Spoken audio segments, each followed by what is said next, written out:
Into the Nexus is a production of amove.tv. Bookmark Amove TV for other great video games and esports podcasts. Into the Nexus is sponsored by listeners like you via patreon.com/ITN.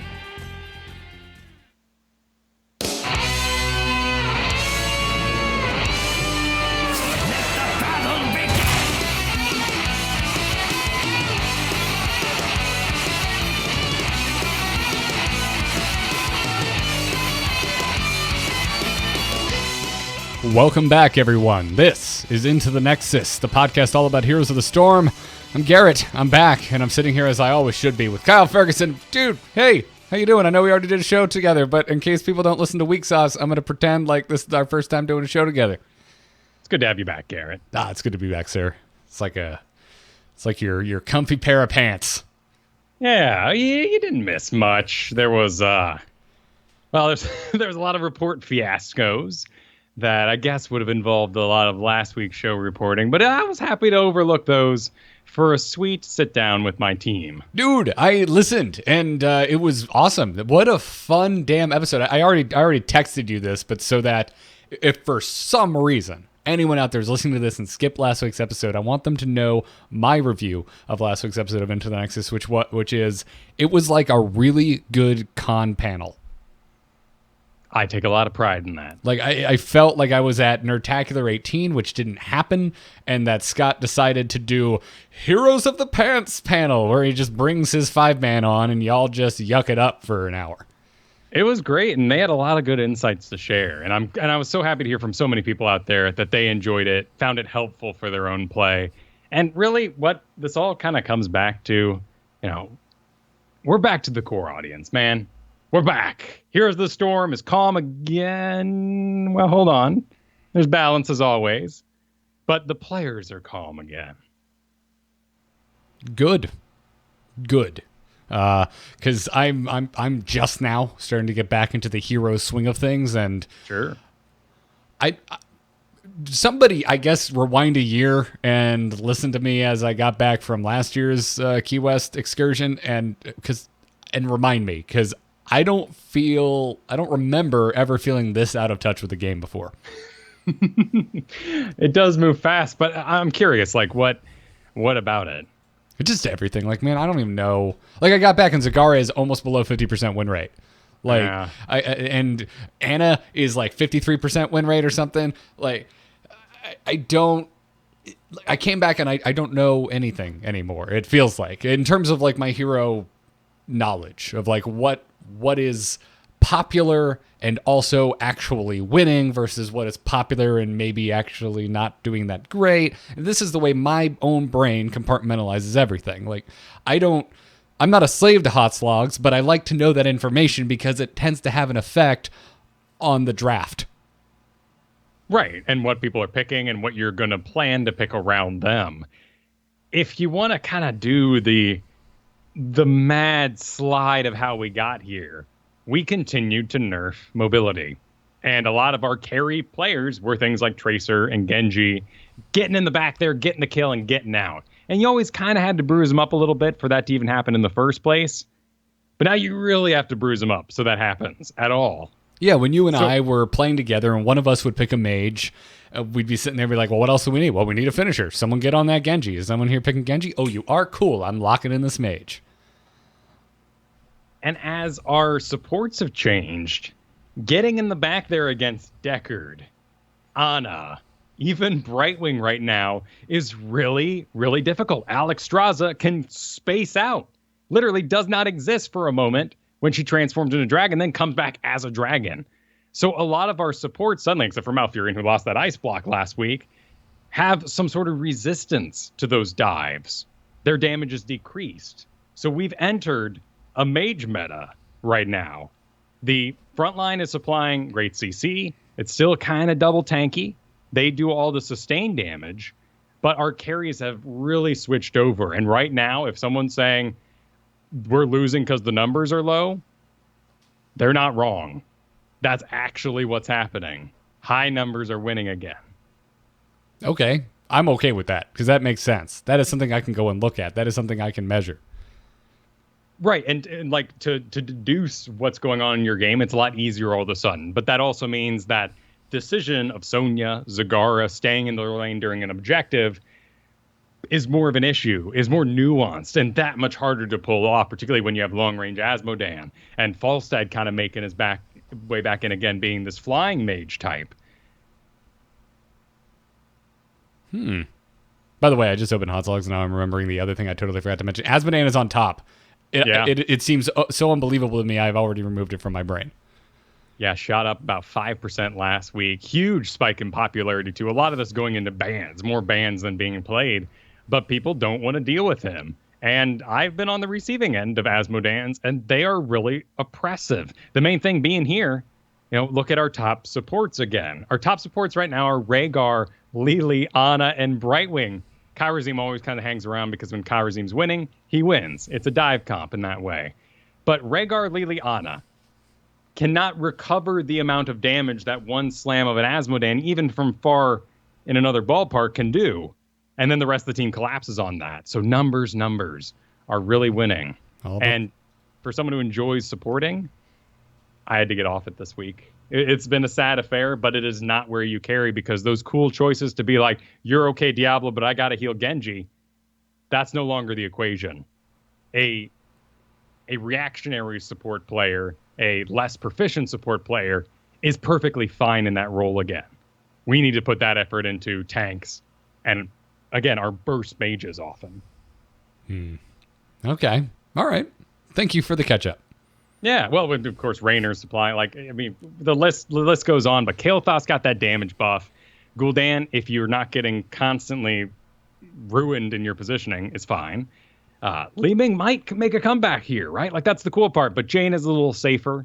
Falstad's making that comeback. Raynor, because of his front-end burst damage and the splash damage of his pepper. All these things are adding up. Hanzo.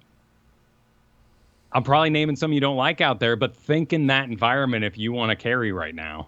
Okay. I like that. That's okay, because the kind of doing damage from a slightly safer position is where I tend to naturally fall. Even though over the evolution of this game, I have more and more leaned into melee. Phoenix. The list goes on, but you can think about the ones I'm not talking about. Yeah. So it's interesting. It's a strange new world being gone for a week and a half. Right? It makes you think. And there's a lot of people getting into World of Warcraft again right now. And I had to have someone tell me I have to go to my guild hall to open a box, which I take 1,000 points from and take to the blacksmith shop, which is over by the Dalaran herbology place, to turn those in for an epic that'll last 5 levels once the expansion comes out. You wonder, when things move this fast, what's it like for a new player? Where do they start? And then they get into quick matches. They see Chromie, Genji, Tracer just run around in circles with a Garrosh and no healer. Where do they make that discovery? That's what I love about this show. I made that discovery for you guys, I hope. By the way, make your games a little saner. By the way, after the show, tell me about that epic you're talking about, because I did not know about it, and that sounds interesting. Yeah. But there's a lot happening just this week, so let's get into it. This week's Here's the Storm news. We're on, boys! Ha ha! Let's liven up this place! The moment is upon us. Yes, I'd mana tap that. Whitemane is on the PTR. I missed the whole announcement of Whitemane. So quick hot take. I am stoked. And if I saw one tweet, but apparently this was all over the place. If you're out there going this isn't an important enough character to be in Heroes of the Storm, get out! Get out! Oh man, no. Yes, she is. Yes, she is. It's about the Hat Man, that can-do Shapu. It's about how awesome freaking Scarlet Monastery is and was, and how it's such a large memory of vanilla World of Warcraft for me. Oh, they showed us the door. They hinted at that. They showed us the inside of a cathedral. They didn't have the banners hanging, so they took those out, but they tricked us a little bit with the shape at the end, which was her in the chair, sitting there gloriously. And come on, we got Brightwing, Lunara. But I get people that are upset when you say, and now I have to wait 2 more months for something I did want. Thank you, Blizzard. Well, that's Heroes of the Storm in the nutshell, right? Sure. When y'all can go back and listen to our BlizzCon episode where I'm like, yeah, Alexstrasza and Boo! Boo, Hanzo! Boo! I still hate Hanzo. Like, I actually kind of like playing him, but I don't think there's a Blizzard character I like less.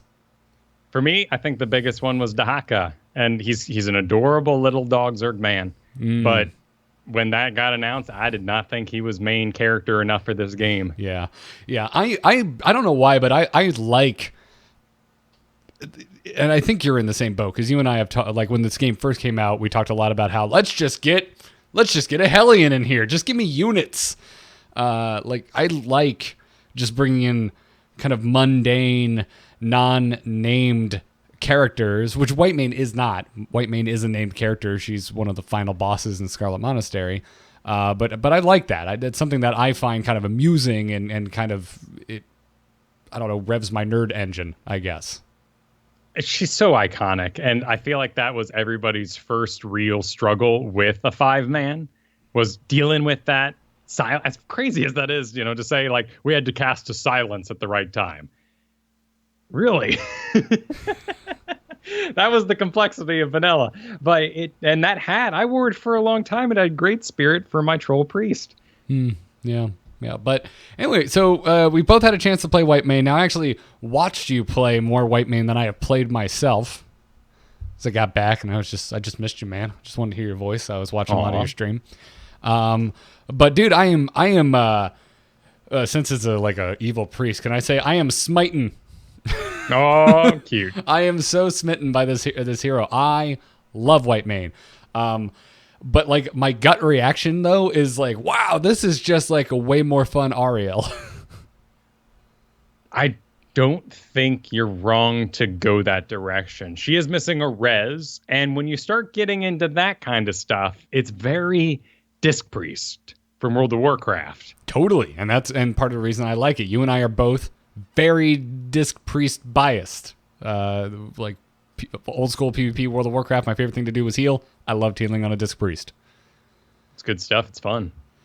Yeah. And she right now is going to be a little draft dependent, so I would expect her, kind of like Urel's release, probably pretty powerful, but to be a little lower in that win rate, a little more difficult to play, because I found that without level 1 Clemency, you had to have something to farm on. Kind of like your Ariel in that way. You got to have an ally to farm on in the first place that's going to hit enemy heroes. You have to hit the enemy heroes. You have to be the one. You got a soul on it. Yeah, that keeps Garrosh out of your face, but if you got to stand still against the Garrosh, it's going to come for you. Yeah. I'm just surprised by how much I like her. And back to the Ariel thing, dude. I know we've been talking a little bit about, like where is the support love and whatnot. We're going to get into even more of that when we kind of get into where the patch last week landed. But Ariel is in my head locked away as a newer healer, and now she feels a little old and dusty. She does have the whip though, and Whitemane is sitting on Lucio levels of health, and it's easy to forget that because she is just kind of cloth wearing with the staff, running around with her giggles. It seems like she's very exposed. She's got a really interesting mana system that only ever works with her direct heal Q. So your presence on the battlefield can be nearly infinite as long as you are managing that well. You have a level 4 required mana return talent for the most part. It's really hard to judge right now what this is going to look like. Yeah. I on PTR, I've been going kind of the passive talents, the things that kind of just do things on their own. Sure, a good step. Yeah, because everything else is, I'm just not familiar enough with the hero to make a call on a lot of these. But I really like the Desperate Plea talents. Like just at level 4, like Unwavering Faith. It's a whole, upon reaching 3 stacks. Like all of these, upon reaching 3 stacks, do something beneficial. Seem very appealing out of the gate because I'm thinking of, well, in a perfect world, what do I want to be doing? I want to be not getting stacks. I want to be slowly using my Q. But what's going to be happening when I'm actually maxing out my stacks? Bad things. bad things are happening if I'm maxing out my stacks. So it just seems like that's the first place my brain has gone with Whitemane, is that I want to empower the downside of her Q heal. Yeah, and let's talk about that a little bit. Every one of her healing abilities gives Zeal, which is your mark, your flavored mark for Disc Priest, when you deal damage only to heroes. So a bit of a divide from Ariel there. 100% of that damage goes out to your Zealed marked targets. Yes. And I love it. I think it is such a cool mechanic, and it feels so much more active while at the same time being, to me, surprisingly easier than Ariel. It gives you more focus for sure. And it's interesting that this design, much like Deckard, pushes you so fast out of the solo lane. And besides maybe like hiding behind the wall to make sure the XP doesn't go to waste, probably shouldn't spend any time soloing as her. Oh yeah, this is a skirmish healer for sure. I would say team fight, but like any type of fighting. It doesn't have to be a full team fight. Like you want to have a buddy system, and you want to be fighting, or you're not going to be getting any healing done. But it's how big of a downside is it though that you can't heal off of minions? It just means there's no heroes around, so your buddy shouldn't be taking that much damage. Right. That's kind of the trade-off. I think in that way she's made for the pro scene, and a lot of what we're doing to supports right now is made for the pro scene. They can't have the healing numbers we require at home. We're standing in catapult shots and being like, oh, half my health. It can't happen in a pro scene. They don't need a character that can help you recover from that. Yeah. If they did have that, they're going to win a team fight. So we're battling again with that. Yeah, and while not the most mana-efficient way to heal someone up, you can still heal up a friend slowly with Desperate Play if you just wait for that stack of desperation to time out. And again, Lucio levels of health, if you need to kind of get out in front of your tank a little bit, get some movement speed on yourself with later talents, you can get out of there safely. But the W, which is your channel an enemy here for 3 seconds dealing damage in a laser beam. This is your penance, but they had to give a graphical laser because otherwise there'd be these little bolts flying through the air. It wouldn't tell you who the target is. It supplies a slow, so they made it kind of tacit RBME. And I was disappointed, but the logistics of it say, yes, I understand. Yeah. That is your primary big heal. But I have to say that Clemency, the level 1 talent that allows you to direct target this as a heal, much like Penance, making a true Penance, is required to me right now. It is so good. And it applies the Zeal as well. So you get them marked. You have later talents that can chain off this thing too for chain heals. It's just a great way to make sure you got your lower league or non-pro league tank filled up in health before they head back in. Otherwise, with no one to farm on, you're going to have a bad time. Yeah, I'm more or less with you. I'm enjoying Martyrdom again because where my brain has landed, which is if I'm getting stacks, it's because someone's going to die. And if someone's going to die, I want them to heal more. But I'm with you. Martyrdom's the only one that, at the moment, my gut reaction that I really feel challenges Clemency. A Righteous Flame doesn't really pique my interest. So I feel like as a support, Whitemane is doing enough damage as it is. Right, Righteous Flame supplies 50% more damage to enemies who are stunned, root, silenced, or slowed, which is the full gambit. Yeah, and she supplies her own slow. She does, and her own root later on if you get kind of tricksy with it. You don't need to get that tricksy. Harsh Discipline at 13, is that what you're referencing? Yeah. Is the easiest to pull off combo in the history of combos in this game. Yeah, not too hard. Yeah, because it's Searing Lash, there's like no delay on that thing landing. It is pretty easy to get a hit on that. And then the way to pull this off, so at 13, the talent Harsh Discipline that we're talking about, it reads, hitting a hero with Searing Lash while they are being targeted by Inquisition roots them for 1.5 seconds. So you just lead with the Searing Lash, and if you follow up with your, still learning names, and I'm not on the right page at the moment. What's the W? Inquisition. If you hit them with an Inquisition while they're getting hit by Searing Lash, they root. And Inquisition is just a point and click. You know, there's a heroic honor called Divine Reckoning, where you sort of throw out your symbol, and in the area around it, it's consecrated, dealing damage. 100% of that damage off of heroic goes into healing to people around you. Yeah. If you take the level 20 augment that sucks people in, almost like a mini Zarya ult, I did, to a single target versus 4 heroes, 16,000 healing. Wow. So I got 4 heroes, and it's a pretty good number, right? I mean, this is a Calthazot dream come true. Yeah, you're talking like perfect storm of what a Whitemane player wants to have happen if they take that level 20 talent. But there's some intense options here. Yeah, it's pretty crazy. I'm like, it's funny because I'm pulling more towards Scarlet Aegis because Divine Reckoning is on a 100-second cooldown. Yeah, and it just seems so long, and I'm sure it's skill gate at that point, right? Like if you're landing your Divine Reckoning, it is, as you just pointed out, very much worth the 100-second cooldown that they have put on it because of the healing numbers you can put out if you're playing correctly. My concern is new hero. I am not playing it correctly. Well, and Scarlet Aegis, as they say it in the video, so shall we Aegis in World of Warcraft, though it might be just in other circles. Anytime anything heals, you apply Zeal. And so Scarlet here might be the preferred one just to get your Zeal out in the first place and get everybody marked up. 40 armor is great, but you're applying that heal. God, there's so many pieces of DNA in Whitemane from other heroes. What you just said there makes me think of Malthael. Just the way Zeal works in general makes me think of this like weird. It's Stukov-esque in a certain way. Yeah. Except you can micromanage it more.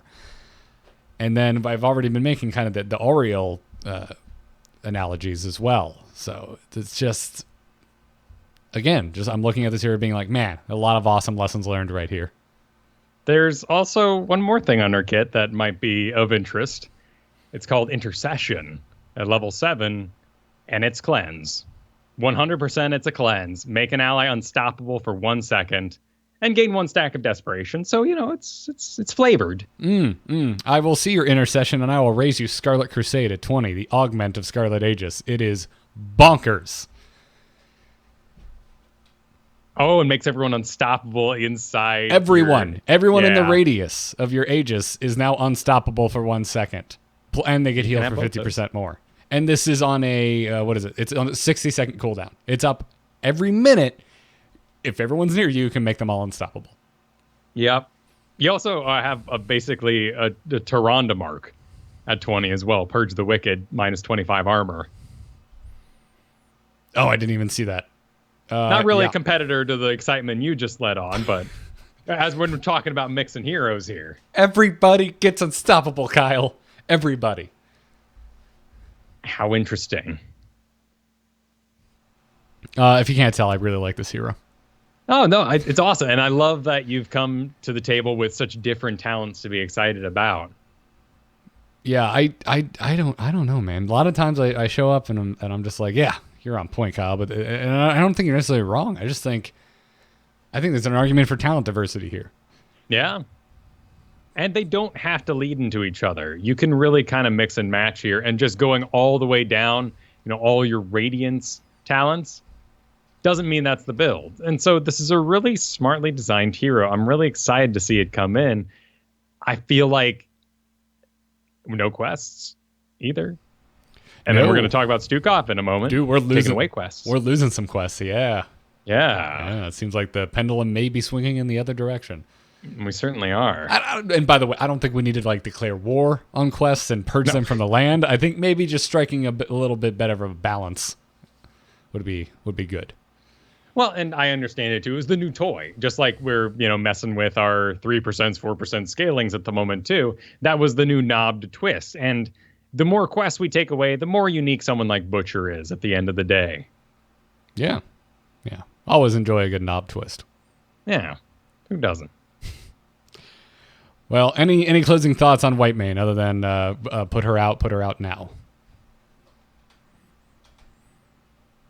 I'm really curious to see how she does, and if she is amazing, will we end up in a lighter tank meta? And one of the things to really consider about healing numbers right now is, we talked a little bit about Rhaegar, Lily, Anna being the top. If they nerf any of Rhaegar's, Lily's, or Anna's numbers, if Whitemane has low healing numbers, Abathur's sitting right there with fabulous numbers compared to most healers right now. That's a frightening world. Is it? Or is it an awesome one? It's a pretty cool world, but it's not what I think everyone wants to deal with. I disagree. I want Abathur to be meta. Want him to be I want first pick support? I'm okay with it. As long as you know how to play him. Abathur is so cool and so unique and such a poster child for what makes Heroes of the Storm unique that I find it sad that he's not played more often. Yeah. I see him on and off. Don't get me wrong. The Abathur is always a possibility, and I'm not surprised when it happens. But I'm kind of down with a world where Abathur is a more regular appearance.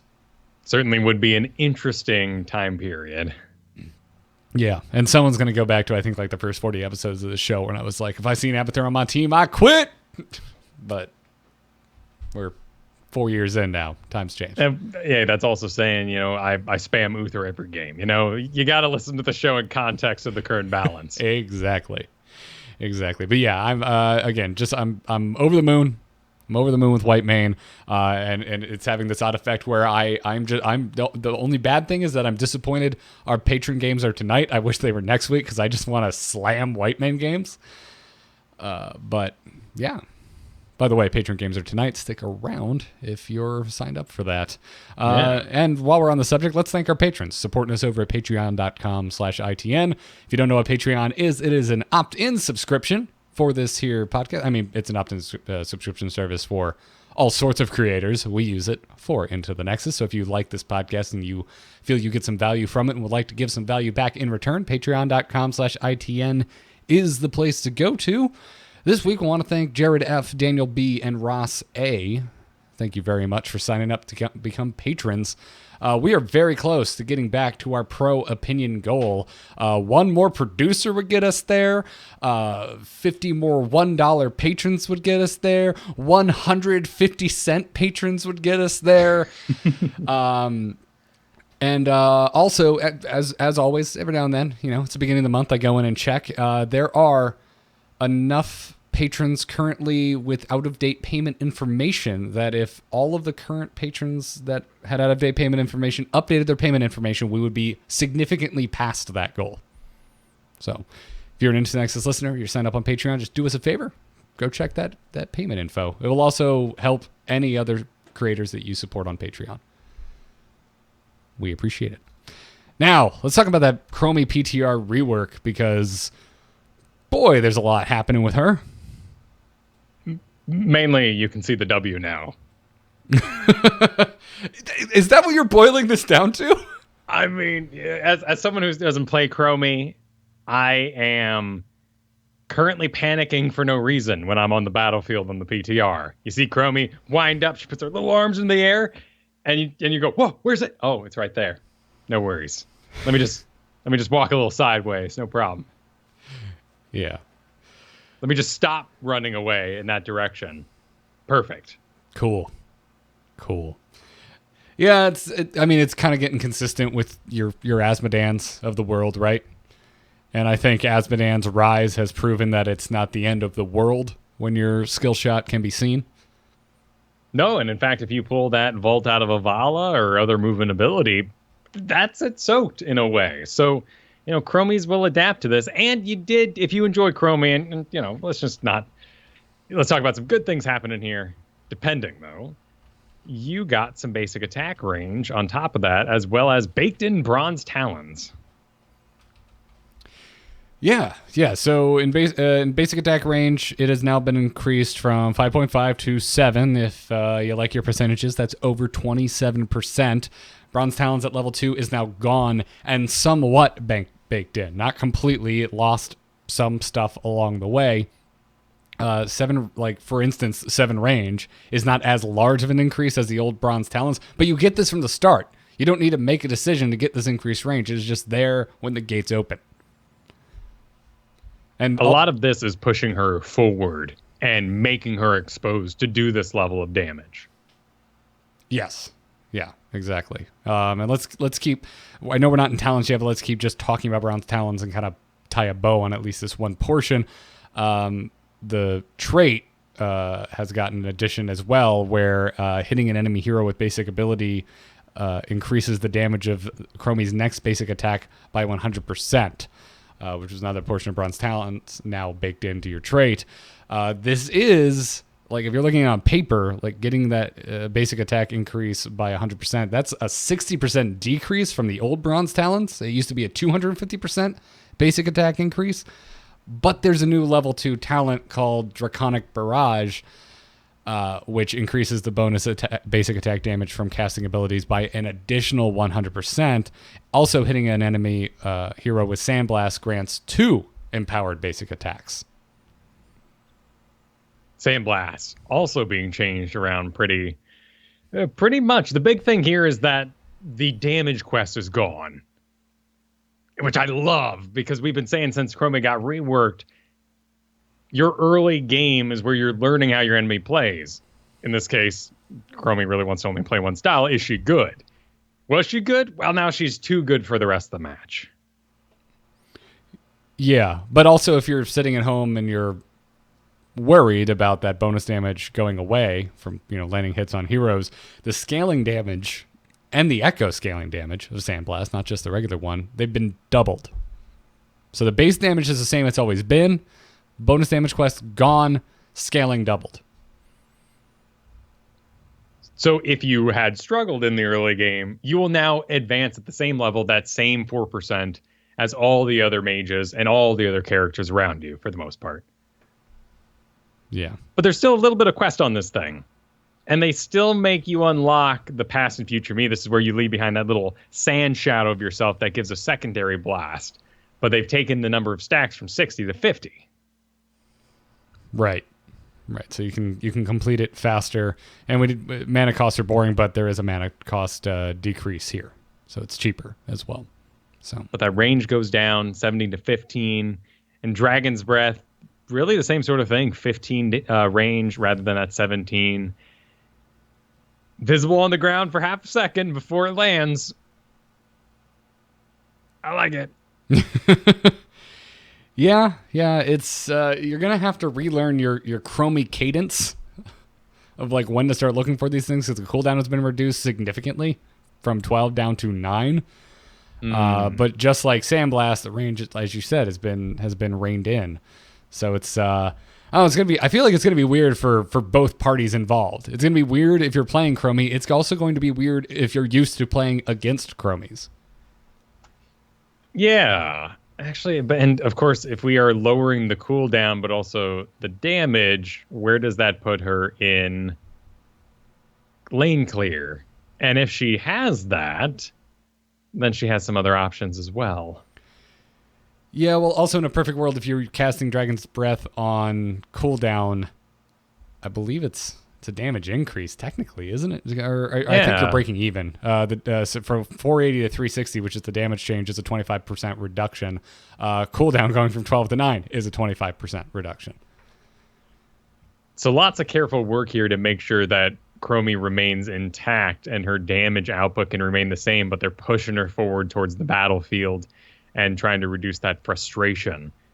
Yeah. I mean, there is an argument for concern, if you don't land all your Dragon's Breaths, that now the ones that do land are doing less damage, so that maybe more frequent Dragon's Breaths are not as important. But I think that kind of remains to be seen. Right, and you still won't get your past and future me if you miss all your sand blasts. But you're missing all your sand blasts, so working as intended if you lose in that case. Yeah. Yeah, it's just it's interesting. It kind of, to me, a non-Chromie player, this all makes sense on paper.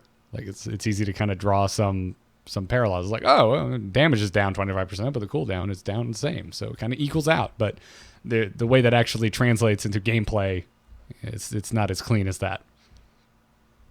Yeah, and when we look at her core talents, most are unchanged. Really what we're looking at across the rest of the talent board is going to be incentivization for lesser pick talents. Some things like Chrono Sickness, a really popular level 5 for her.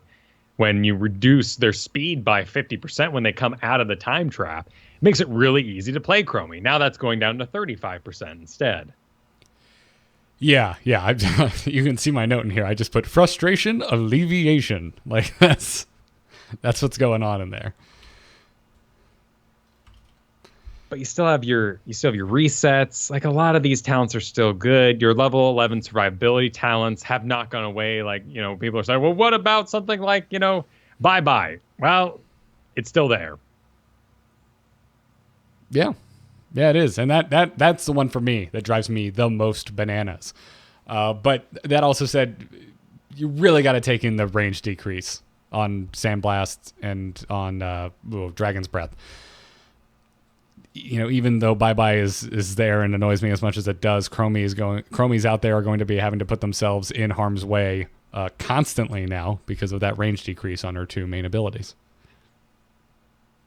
Also worth noting that Quantum Overdrive players might be having a bit of a buff. Yeah, it's the ability power bonus is going from 20 to 25%. And level 14 actually has talent diversity. There's a decent amount of Chromies out there picking Quantum Overdrive. Which is a really good talent, so they're upping that a little bit too. So I think she's going to be okay. And I'm just happy to see her on the battlefield. That she's participating outside of in a zone where we're actually battling for something. Oh, I see what you're getting at now. I'm like, what do you mean you're happy to see her? Chromies still show up in games, but now you mean actually see her, right? Yeah. I'm with you because like even when you think of like long distance, heroes like Hammer, you see that Hammer shooting you. Right, or even how Asmodean's now been incentivized to auto-attack heroes, hit heroes. People are still doing the worth it solo lane biz, but there's more to it now. And all that reduces frustration outside of what the kid is just capable of. Yeah. Well, I'm not sure. I'm not sure how this is going to feel. I feel like I'm just going to end up in a lot of games against Chromies, and I'm going to have my timings messed up on getting out of the way of Dragon's Breath. Right. That's where my brain's at. It's a tiptoeing act because lots of people call for Chromie deletion from the game, remove her from the game. People who used to play Nova now play Chromie because they get to do the same thing, snipe without being interrupted, and get to do whatever they want and get away with it. Yeah, I've always been softer on Chromie because I feel like when I lose to a Chromie, I know why. There was something I could have done differently. There was something we as a team could have done differently. It doesn't bother me as much as the old one trick Nova quick match mains. She is having a rework at the same time as Whitemane. Whitemane does have to stand still for certain periods of time. Stukov's getting a rework. He also stands still quite a bit of the time. But Whitemane also has a cleanse. So it could just even out. Really tough to tell where this is going to land. I expect her to continue bans for a while. I mean, Raynor is still doing great damage and still receiving plenty of bans. But if that slot frees up, something else gets banned, and that's always exciting. Yeah. Well, you mentioned Stukov. Let's go ahead and talk about his PTR talent rework or Talon rework. Because if you're watching the video one, I apparently mistyped. It's my first day back. I'm sorry. But there's a lot going on here, and I'm personally just confused. But I'll save my confusion for just a moment here. Let's, I guess, really start anywhere. I guess let's start with low blow. It has been moved to level 1 from level 13. So Low blow here is your talent that deals more damage if a character is low health. In this case, level 13 talent did 150% more damage to characters below 25% health. Now that's down to 100%. The arm play style for lower leagues right now is to get the range, sit way, way back, and just interrupt as much as you can, drop it right on top of that wall pile. A lot of these changes are to make Stukov's lurking arm usage more impactful, and much like Chromie here, more seen, more participatory. He is getting his growing infestation moved around as well. And all these are going to equal a Stukov that feels less oppressive. At the same time, they're going through and getting rid of his quests, like poppin' pustules, like vigorous reuptake, so that you don't have the support that has to farm and use his trait at unopportune times while running around in circles to make sure he can eventually have a greater impact on the later game. Yeah, I'm down with that. For me, it kind of falls apart at level 7, what's happening with the level 7 talents. Because within my reach is going away. And it's not going anywhere else. Yeah. It's not getting baked in. We're not seeing anything here. The closest thing to, increasing the range of lurking arm that we're seeing is now over on level 13. It hungers now increases the range by 20%, but that's only 20%. Within my reach is an increase of 50%. And with the stats available to us, within my reach is the most popular level 7 talent for Stukov by a landslide victory, and they're just murdering it. Well, and even something as we know it, growing infestation, now a level 7 talent instead of level 1, takes the duration to 4 seconds. It stops at 4 seconds. You don't leave that thing going on the ground anymore. Yeah, that's terrifying. It's 4 seconds is a long time, right? This is one thing to kind of keep in mind, but it's not as long as you would like it to last. There's also some removal of our armor changes and philosophies from the past, and Stukov was certainly made during this time period where giving each hero a very unique anti-talent to certain damage types was big. His particular was biotic armor, which not a lot of people use. This was your initial target of your heal received some armor, a 50 physical armor, but only for that first one you threw the booger at. That's kind of a cute idea, but ultimately just having big healing numbers and not worrying about the type of damage that was dealt to was winning out, and someone else either got picked there for a better use, or Stukov just avoided the talent entirely. Now they're changing that into something that's a little more active. When you put out your healing pathogen, everybody gets 15 physical armor, and popping it gives them 50 physical armor. Yeah. Like, that seems really good. Like, level 4, I'm having the opposite of level 7, where I'm like, I never took biotic armor. This seems amazing. And that reaction and using your trait to pop it is is something they're really baking in and making Stukov more about. And this could be freeing up room for other heroes that have, abilities, even something like maybe Zeratul that has such a short throw the mark on them, then activate again to teleport back, or using your Vorpal Blade to do things quickly.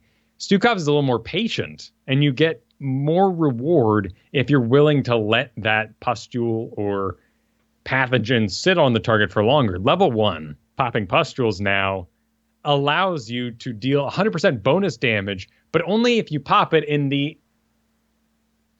after half of the duration. After half. So it's 3 seconds. So, and if you let it go past 1.5 seconds, you can do increased damage. They're negating a burst build here. That's funny as that is on Stukov, but they don't want people to be like, and boom, pop, and just bam, blow you up. You have to be a little more nuanced about it. And if you want a in-game analogy, it's like locked and loaded on Tracer if you take that talent. Sort It of. rewards you from not spamming.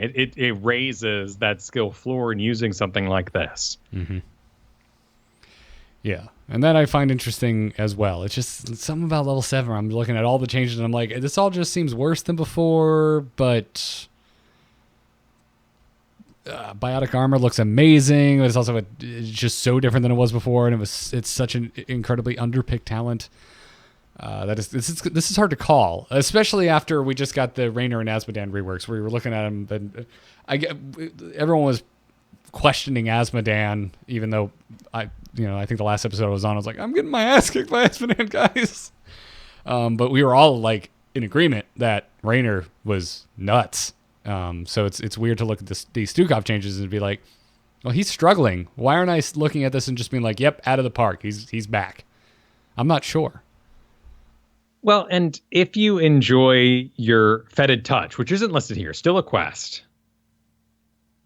If you enjoy Virulent Reaction, where you're able to do a root, if you do that alongside Targeted Excision, like the core aggressive engage build for Stukov is remaining unchanged, and you'll still, for the most part, play the same as you climb up to 13, and maybe you're missing out on Growing Infestation now if you would run that instead. Fetid Touch was great with the Virulent Reaction.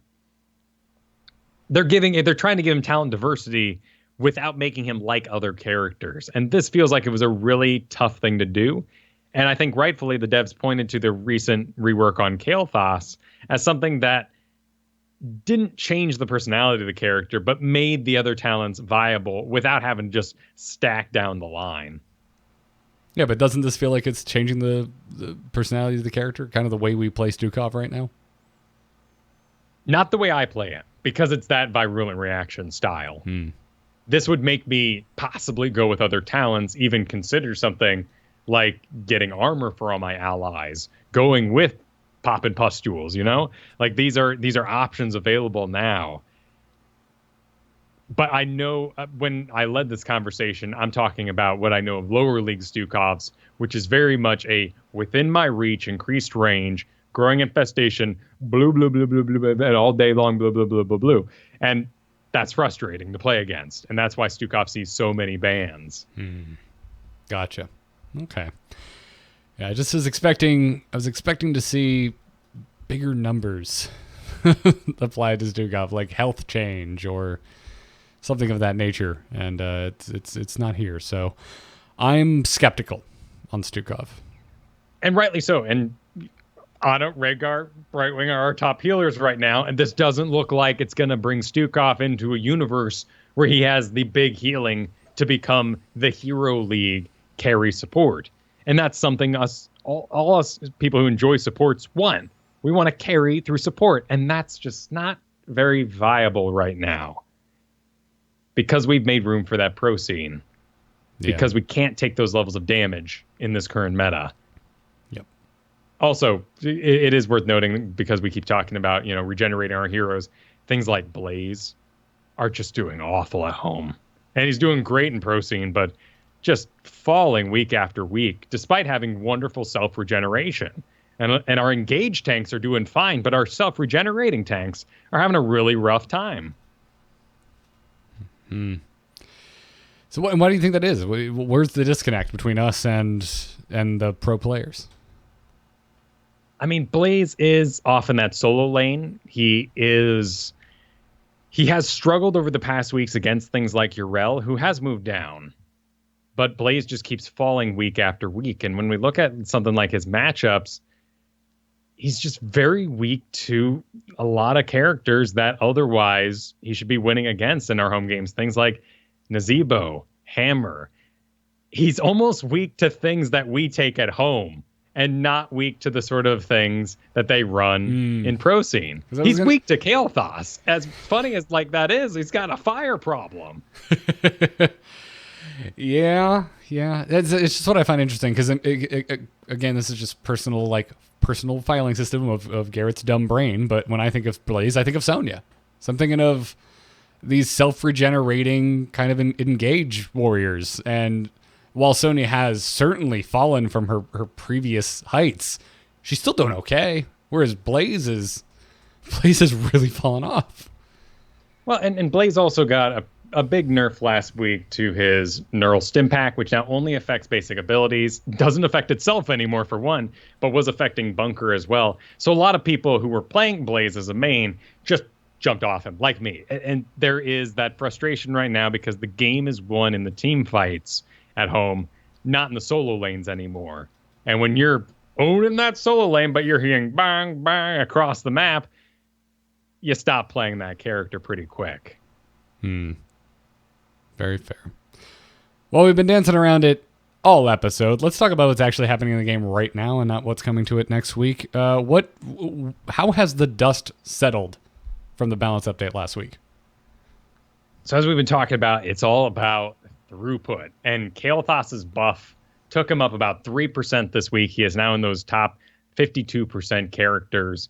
And it's worth taking him again. Despite any lack of survivability you may see, you've still got your shield, but he's got a great stun, and CCs have been so limited in this game over the past couple of years that Kael'thas is a great option for you. Alarak went up a little bit as well, but that was really it for buffs. Just, minor nudges. Alarak's always had a great basic attack. It got a little better, makes him a little stronger on something like Battlefield of Eternity. Really the only map that you'll hear high-end hero leaguers actually talking about taking him on. Okay. All right. And then Kael'thas is up. We've already talked quite a bit about that.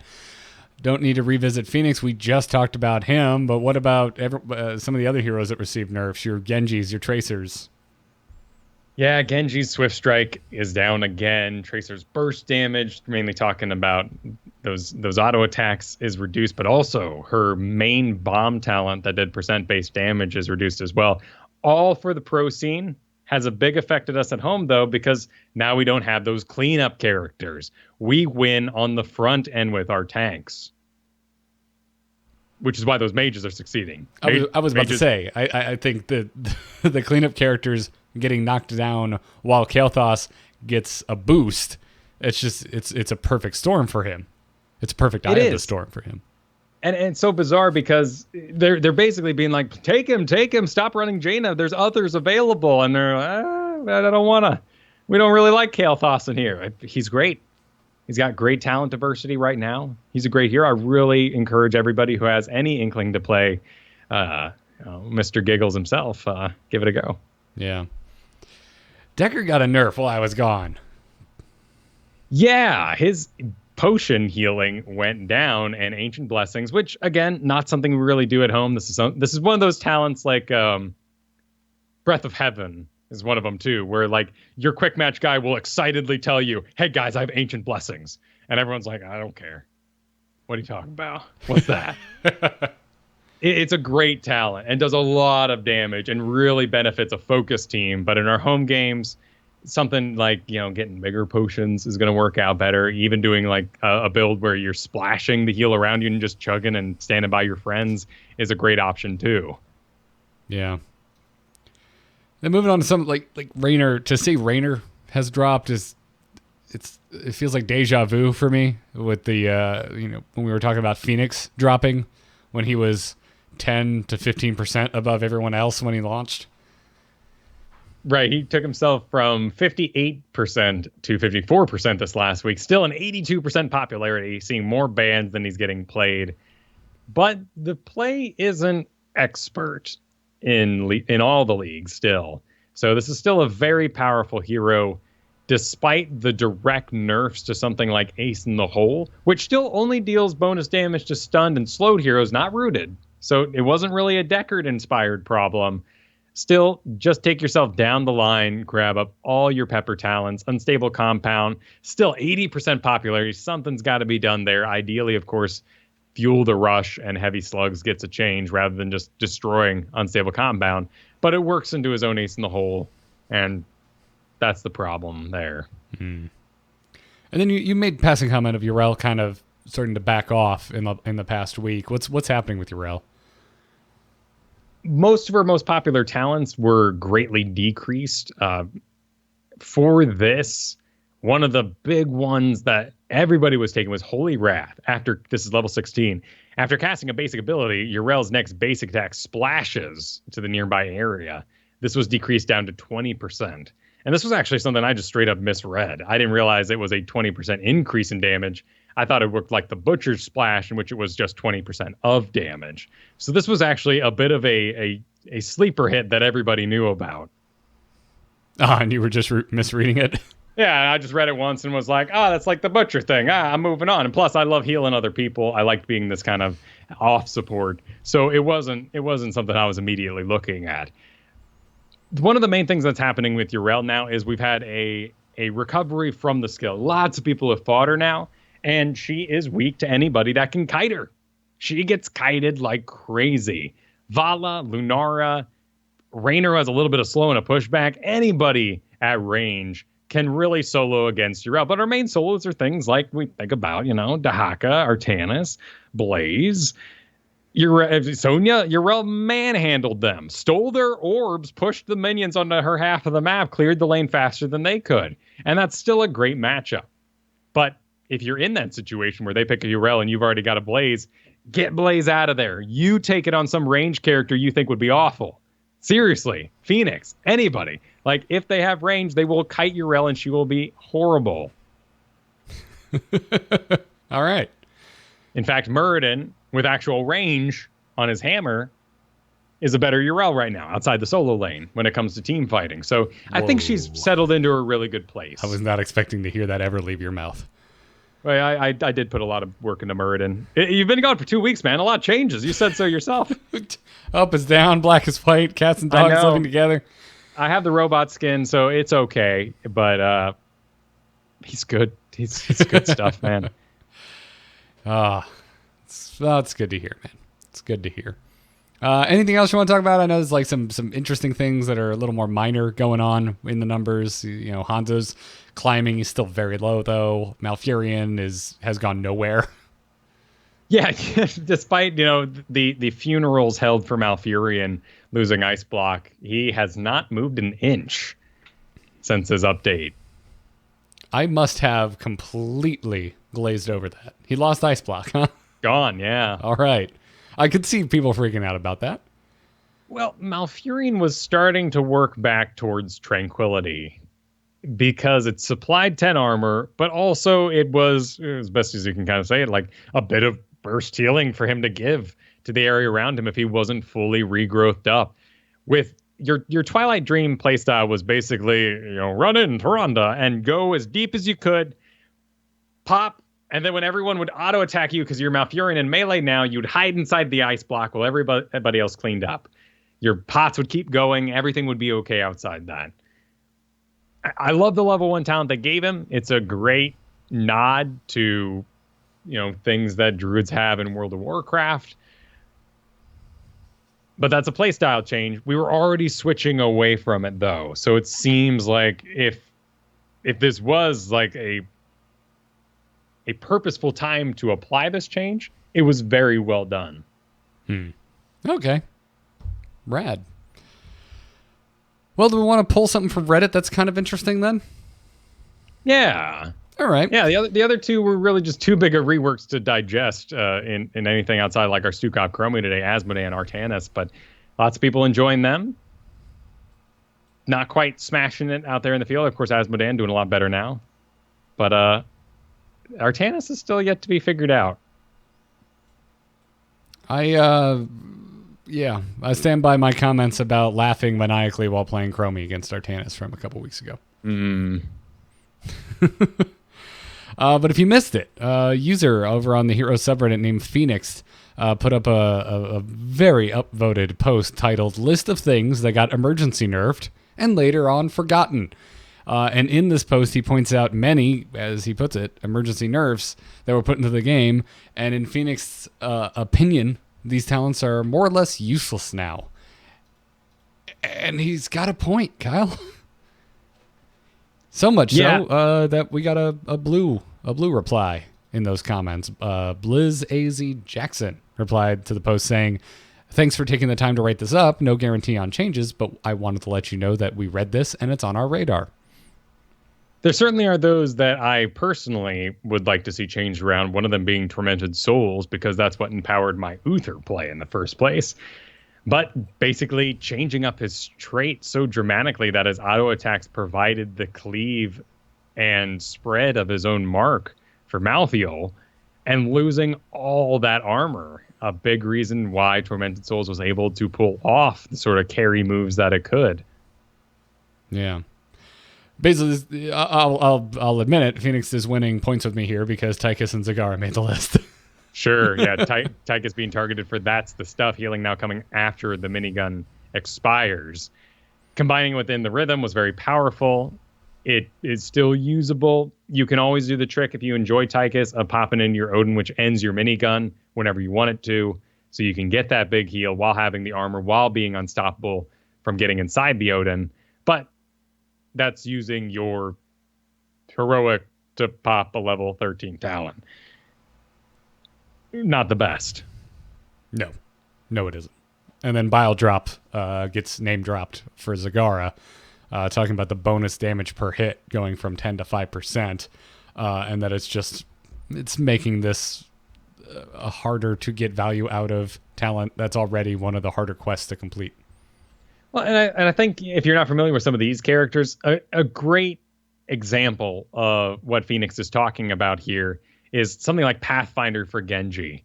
They targeted that talent very fast to cut down on mobility creep, and since then, they've continued to cut back over and over again, particularly with the Swift Strike being reset by Dragon Blade kills. That's huge. That's what allowed Genji to do the actual jump around crazy cleanup that he was able to do in the past. Now there's room for those sort of things to turn back on, to come back in. And we're not seeing those adjustments made. And of course, with this many characters, how many balance designers, live balance designers at the same time, can we really expect that to happen quickly? But it was a good opportunity and a very sane one. Like, all he does is present information. I applaud him for that. Just raw information, no opinions in this post. Yeah, it's a great post, and this is how I want to see these conversations had. Because what the worry that leaches into me is like, God, I hope like every time there's a balance patch, one of these doesn't go up in opinion-filled, kind of ragey context. Yeah, tends to happen in Hearthstone Arena a lot, but I think this is very like straightforward. And you're right. Like, Heroes of the Storm has a lot of heroes, and it's updated incredibly often. Things are going to slip through the cracks. I think that's okay. It's like, it's understandable. It's realistic. We don't know how many people are on the team working on these specific types of changes. So I think it's okay. We waited a long time for Raynor to get dusted off and brought up into modern Heroes of the Storm, and it has finally come, and it landed so well that they had to nerf him last week. So I'm okay waiting for certain things. Yeah, there's going to be more nerfs to come too, and I'm sure they're just happy to not see that on the Reddit for a little bit. And some characters, even like Chen, they have some really amazing places. Last night, Gorath played for us a Chen on Braxis, which was just insane what he was able to stand through. Just 3 people wailing on him, and we held that point out. Wait, who is he playing? Chen. Oh, God. Oh, Gorath, I love you. And it's a passion pick for sure. It's something that not everybody wants to play. If it became OP, I can't say that I would even want to get on it. Granted, you guys know my hipster vibe. If it's OP, I'm like, well, that's not gentlemanly. Let's not play it. I'm going to go play my favorites. Like, there are going to be those things. Like, for instance, here, something like Murky's Egg Hunt. Is that why you played Murky and you lost it? Like, that's sad. That sucks. I don't need them to make that available for me just so I can play that hero again. Fair. I think that's all good. And what else is good is that they are looking into low population servers and their matchmaking issues. We got a post. This actually went up on the Heroes of the Storm Reddit, and basically saying that, yes, there are issues with the changes that they made in Season 3 to matchmaking with the queue times in lower populated servers. And they said, quote, "We want to find the right balance between queue times and match quality, and it isn't acceptable to us that players in less populated regions are having difficulty finding matches in a reasonable amount of time. In an effort to address these concerns, we will be changing the matchmaking configurations on low population servers only to match those from Season 2, 2018. So I think this is really cool. Coming up with unique matchmaking rules depending on the region and the size of the server. And I've heard directly from people who have horrible, horrible matches at the moment. Just the queues in general, too. Hours at a time, really, depending on your league. And they can't force those servers to fill out. And I know a lot of these regions, too, have just kind of accepted that either you have the internet power to jump on to a more populated server, or you accept what's given to you. In this case, I heard from a listener who just has made a group of about 14 friends. They play every night, kind of in like a flex raid sort of way. They got 14 of them. As long as 10 are on, they make their own games. They have their own matchmaking that they write on a piece of paper and keep track of, sort of on their own MMR, just so they can play this game. My lord. Yeah, that's intense. Yeah, that's so clearly nuts. Something had to be done. Oh, damn. But it's good it's being looked into, and I always find it interesting when it's not the same across all regions or all forms of a game. When developers take into account and make adjustments. This is something we talk. It comes up every now and then when we're talking about Hearthstone. It's just like, because a lot of times when they're like, we would like this, we would like that, it comes back around to, well, that wouldn't work on phones. We're like, well, could you maybe just make it work on PC and not worry about the phone? I'm not familiar with those arguments, but it's a lot of the pie in the sky things. But that's one of the things that always circles back around to. But I much prefer, even if it's not as easy to follow or understand, just doing the right thing for the right issue. Man, I finally got a phone powerful enough to run Hearthstone. I opened it once, tried to play one game. I'm like, oh, I missed my mouse. I'm going back to the computer. Yeah, phone Hearthstone is like strictly a fireside and vacation thing for me. Yeah. Always on the computer. Always on. I'll admit it, I'm really used to my deck tracker app. I'm sure that's helpful. It's good to see stats that I don't have to enter by hand. I like it. But whatever the case is, check out the Angry Chicken if you like that little detour. This brings us to the end of this episode of Into the Nexus. If you want to see the entire post by Phoenix that we just mentioned on Reddit, we've got a link in the chat room. You can also just go to the Heroes of the Storm Reddit and dig it up for yourself. It's a little lower now as it's already 4 days old. But and if you've never looked up the show notes before, I like to remind you every now and then, you can go to amove.tv/Into the Nexus. And on there, you will see one post for every single episode of the show. And if you go to one specific post for whatever episode you're looking for the show notes of, and you scroll all the way to the bottom, there's a link to the show notes. Sometimes it's weird on mobile devices because of Google Docs. I always recommend opening it on a desktop or laptop. Yeah, if you're looking for the direct links, of course, as we've been saying in previous weeks, it is so important to read the primary sources. There are a lot of people upset about gaming in general right now. It is great. Make opinions for yourself before you face other people's, and be ready to play the game for realsies.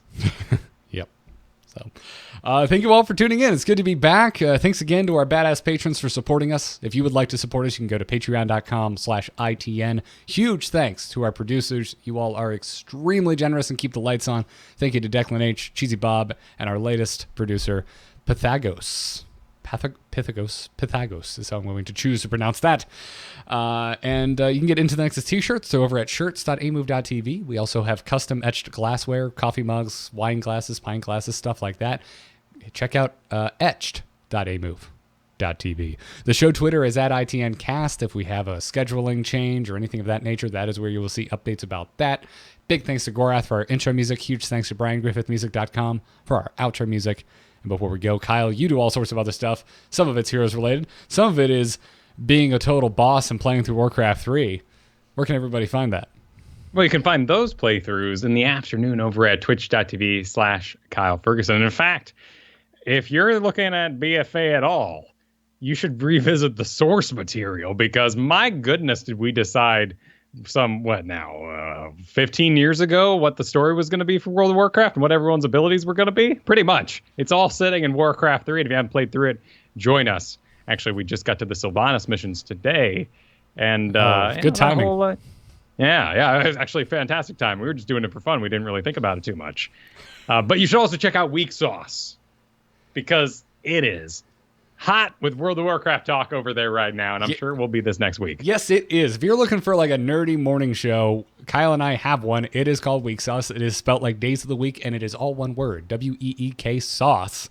It's wherever you can find your podcast, and it's just a nerdy-ass morning show we do on Mondays. It's technically noon for me. We do it noon Eastern, but it's morning for Kyle because there's a 3-hour difference between us. And I just applaud the man for being up and ready to podcast by 9 a.m. That sounds terrible to me. So go and check it out. If you like our banter here, we get wildly off topic over there. So again, check it out. Weak Sauce. Other than that, I'm Garrett Art on Twitter. I'll be on the instance tomorrow if you want to hear even more World of Warcraft discussion on my solo show R2T2. I have also been talking about World of Warcraft. It's almost like there's an expansion coming out soon. So almost check out all of that. That's going to wrap it up for this week's episode. We will be back next week for episode 229 of Into the Nexus. But until then, good luck and have fun. Take care.